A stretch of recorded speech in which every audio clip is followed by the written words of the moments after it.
Students, now we are starting our new subtopic, that is the stationary waves in air. As we have already studied the stationary waves in the transverse waves which we have produced in the string. Now we will discuss about the stationary waves in the air by the sound waves generated by the loudspeaker. And to generate the sound waves, we are using here the audio signal generator, by which we can control the frequency of the sound waves generated by the loudspeaker.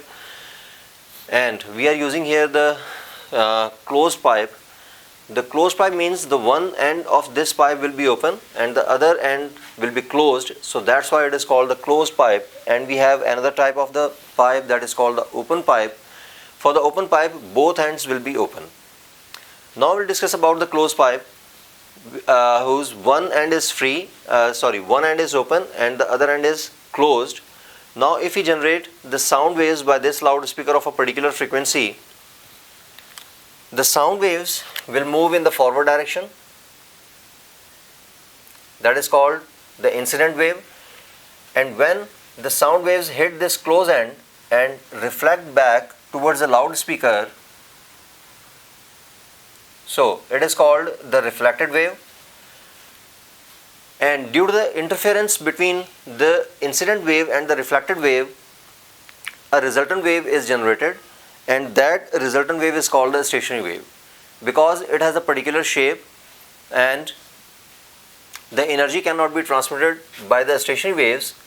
And now we'll discuss about the movement of the particles which can be seen by the observer in the result of the interference between the incident and the reflected wave. Now students, keep in your mind, at the open end always antinode is formed. At open end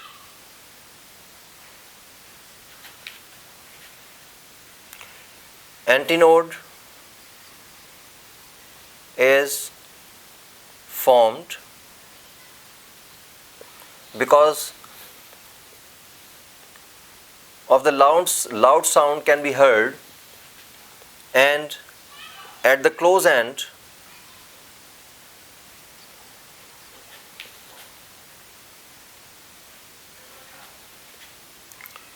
the node is formed.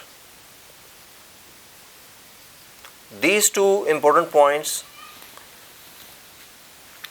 the two important points which are needed to study the motion of the particles. Okay, it means where the node is formed, it means the particle will be in rest, and where the antinode is formed, the particle will move with the maximum amplitude, as we know. Now to describe the motion of the stationary waves produced in the air, which is a result of the incident wave and the reflected wave, or the interference between the incident and the reflected wave.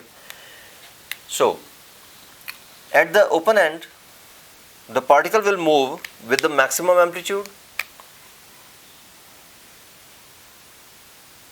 For the loud sound is produced, and this particle will move with the less amplitude as compared to the particle existing at the open end, and it will be the nodal position because this particle will be in rest.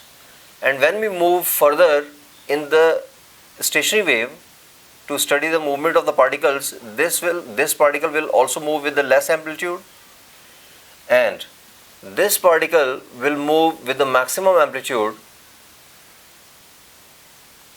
that is the antinodal position. Just like at the open end, it is also the antinodal position, and this particle will move with the less amplitude. The amplitude of the wave will decrease, and at the close end the nodal position will occur. Okay, so it means here the movement of due to the movement of the particles and as a result of the incident and the reflected wave, we have two nodal positions and two antinodal positions. Now we'll describe the nodal positions in the stationary waves generated in the air and the antinodal positions.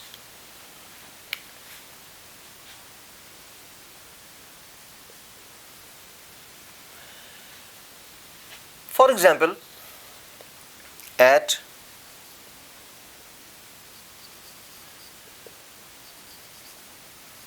antinodal position,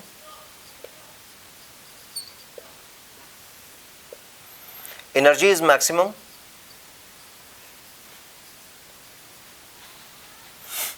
because of the constructive interference, and amplitude of the particles, movement of the particles will also be maximum.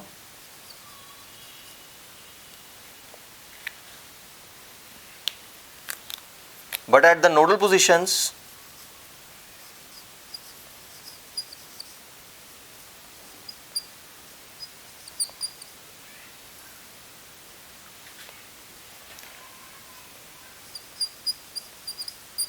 the energy is minimum or almost zero,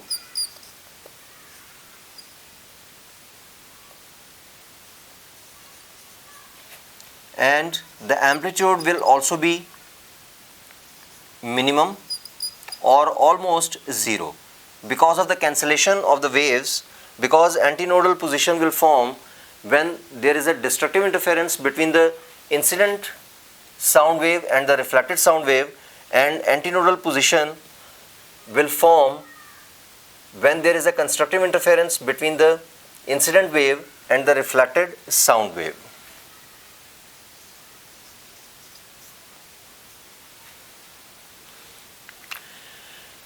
Now students,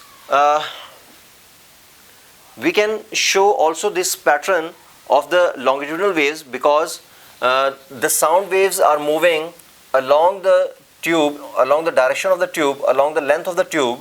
Now we can also show this pattern of the movement of the particles by the transverse waves, as we have already studied the stationary waves in the transverse waves, or the waves in the piece of rope. For example, it is a nodal position, and it is also the nodal position.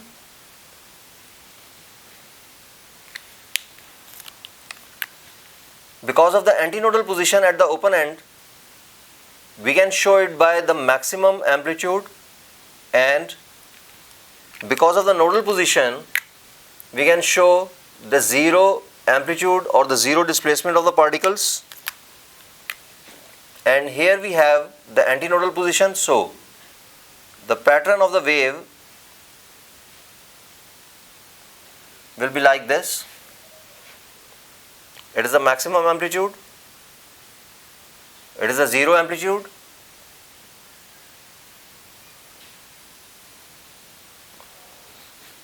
it is a resemblance between the stationary waves produced in longitudinal waves as well as in the transverse waves, because these are the nodal positions in the transverse waves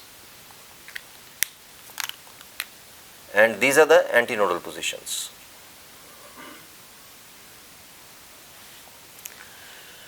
Now students, how can we find out the wavelength produced in this case?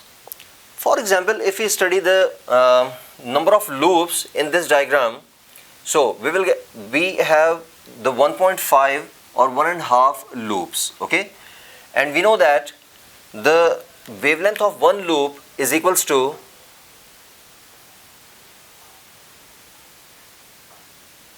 the one wavelength, half of the wavelength, because half wave is formed,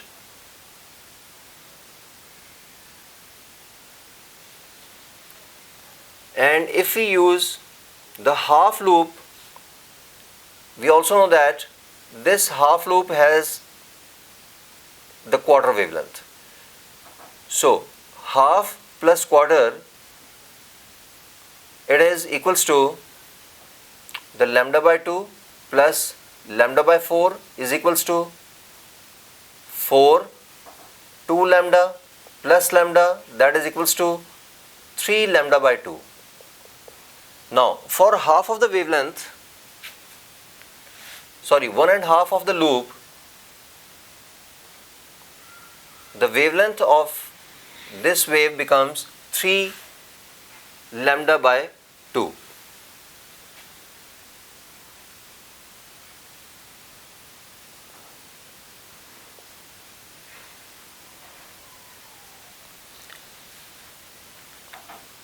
Thank you, students.